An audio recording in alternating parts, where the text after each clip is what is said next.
Welcome to the Basildon Heritage podcast series. Today we are sitting with Tony Dow, famous for Martin's ice cream in the 1960s onwards, and in a moment we'll pass over to Tony. Thank you for listening. So Tony, can you tell us about your early days when you was at school and your first job after leaving school? Yeah, my family moved to Basildon in 1956 when I was 10. And as all young boys, we was all looking for a part-time job by the time I was 12. And I asked an ice cream man if I can come and help him on his ice cream van, which I did, and worked with a nice gentleman named Mick Osler. And that was the start of my ice cream life. So Tony, when you left school, what was your career direction at that point?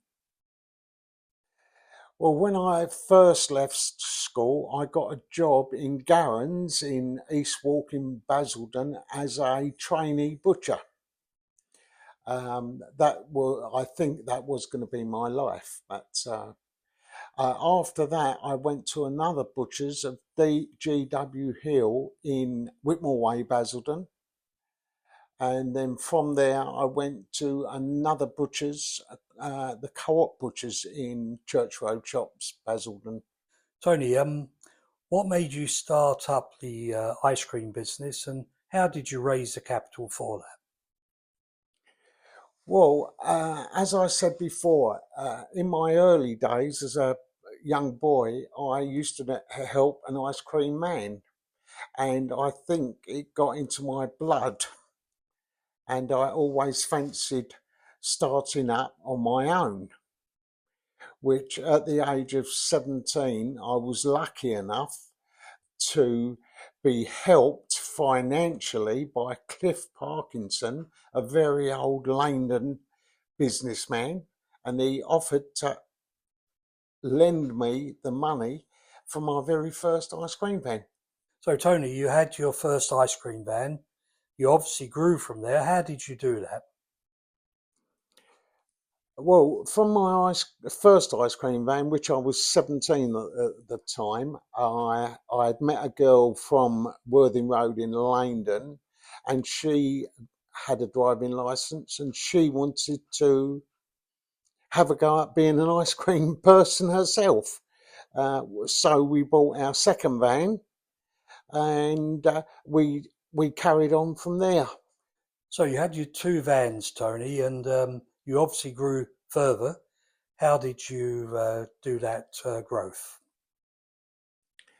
Well, by the time we had our two successful vans, we were running out the back garden of my girlfriend's house in London. We was lucky enough to know a local businessman, Ray Cottis of Lane High Road, who offered me a part of his business yard. So we took our two ice cream vans down there, and having been given a nice sized yard, I started buying other ice cream vans and getting people in to drive them for us. We know, Tony, that you're well known for the Cornish ice cream, but what brands were you selling when you first started up? Well, I started buying from an old Italian ice cream manufacturer in Grays. His name was Bastiani, very well known firm in Grays. Very good ice cream and very good Popeye lollies. That was a lolly that used to stick in the top of your ice cream cone, and we called it a Popeye. Tony, so the business was growing. Any challenges, any sort of hard competition? Oh yeah. When I first started, or when we first started, we was getting opposition from other ice cream companies, which basically were called the ice cream wars, where people thought that they owned their own bit of Basildon roads, and we weren't allowed there. And it just went on from there. But after a time, everybody got their own piece of ground at their piece of time. So, Tony, you had 4 ice cream vans, and where does the Cornish connection come in? Right, well, back in 1969, when I did had the 4 ice cream vans, we sold them in Langdon, Basildon, and we decided to move to Cornwall, St Austell, Bugle, and I bought a small grocery shop, which from there I bought my first ice cream van in Cornwall.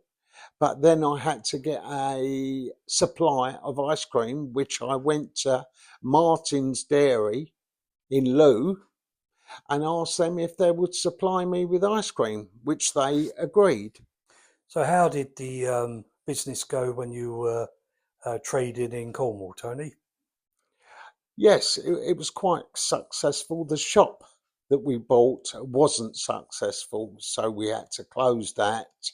And we decided that we would move back home to Basildon and with our 2 ice cream vans that we had purchased in Cornwall. So, you've got the shop and the ice cream business in Cornwall, Tony. How did that run? Well, the shop wasn't very successful, so we closed it down and we decided to come back home to Basildon with the 2 ice cream vans I had.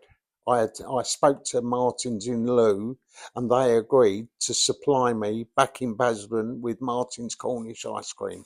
So, we're back in Basildon with 2 ice cream vans and a supplier called Martins of Lou. What happened next? Well, I bought a yard in Durham Road, Langdon, which I could keep my ice cream vans and storage of ice cream, and Martin's delivered to me. And from there on, we started accumulating, getting more vans. So, the business is growing nicely in Basildon, Tony. Any advice for people starting a new business now?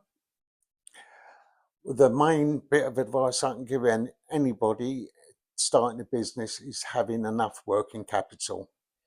That would be the start of your success, and giving the public what they want and making sure you comply with all rules and regulations of VAT, food standards, etc., etc. So, Tony, I know that you diversified into catering generally. How did that come about? Well, after we finished up with 15 ice cream vans and various mobile stalls, which we had up in One Tree Hill, Langdon Hills, Gloucester Park. We also had a franchise with Lake Meadows Cafe and Gloucester Park Cafe, um, which also needed food. So we was going to go on from there into food. Thank you, Tony. That was very interesting. Look out for part 2 of Tony's podcast, where we continue the story of his entrepreneurialism in the early days of Basildon. Thank you for listening.